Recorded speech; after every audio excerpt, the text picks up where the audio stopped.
Para sa ating Celebrity Central Update, Kim Chiu at Paolo Avellino, hindi na sweet sa isa't isa. Pansin na pansin daw sa set nila sa What Happened to Secretary Kim, na napapanood sa View, ang tila panlalamig sa bawat isa.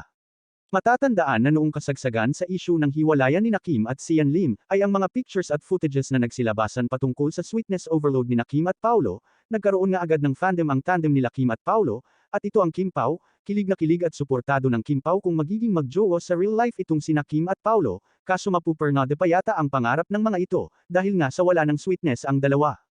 May mga nagsabi na tila nililigaw ang netizen sa isyong Sian at Kim hiwalayan, o di kaya ay promotional stage lang ito ng serye nila. At may nagsasabi rin na baka nakitaan daw ni Kim si Paolo na personalidad kagaya kay Sian Lim.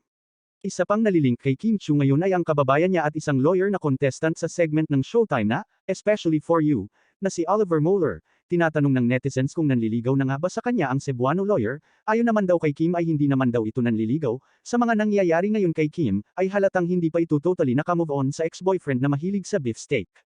Parang enjoy lang muna ni Kim ang pagiging single, ikaw ba naman 12 years na relasyon at nauwi sa hiwalayan, hayaan na lang muna natin si Kim na malagpasan ang pinagdadaanan, at sinisigurado naman ni Kim na okay sila ni Paolo Avellino bilang mag-love team.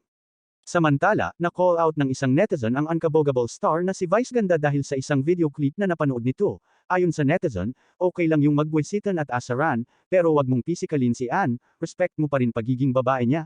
I have watched one time sa tawag ng tanghalan, biniro ka ni Jong, may nilagay sa buhok mo, tapos bigla mong sinabunutan si Ann, na pagbintangan mo siya, respect mo pa rin siya.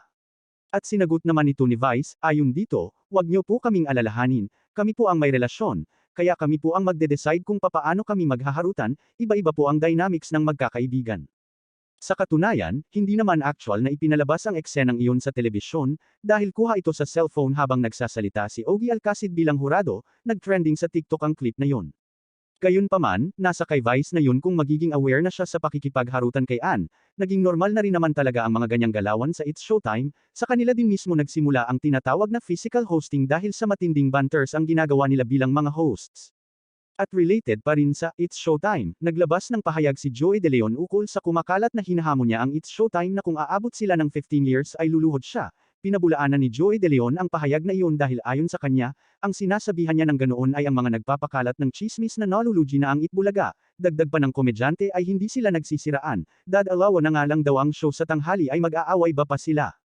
Sabi din ng komedyante ay mahal nila ang It's Showtime. At sa usaping nalulugi na ang Itbulaga, ay tila napaka-imposible naman nun, dahil sa dami ng advertisers nila ay nakapagtataka kung bakit malulugi ang show. Nag-umpisa kasi ang issue noong April 6, sa opening ng It's Showtime, sa GMA ay talagang pinaghandaan ng husto ang mga production numbers habang ang Itbulaga ay parang normal days lang ang pinalabas nila.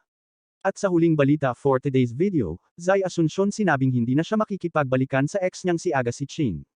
Sa interview niya kay Aiko Melendez, ay inamin ng vlogger na si Zai na nagmamakaawa pa siya kay Agassi dati, upang maayos lang ang kanilang relasyon, yan ang pinaka-worst daw na naging desisyon niya sa buhay, samantala umarangkada naman ngayon si Zai dahil bida agad siya sa ginagawa niyang pelikula ngayon at masaya siya sa buhay niya ngayon makalipas ang 5 months na breakup nila kay Agassi.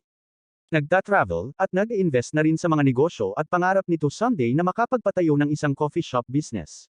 At para po sa karagdagang showbiz updates, just like, share and subscribe. Maraming salamat po.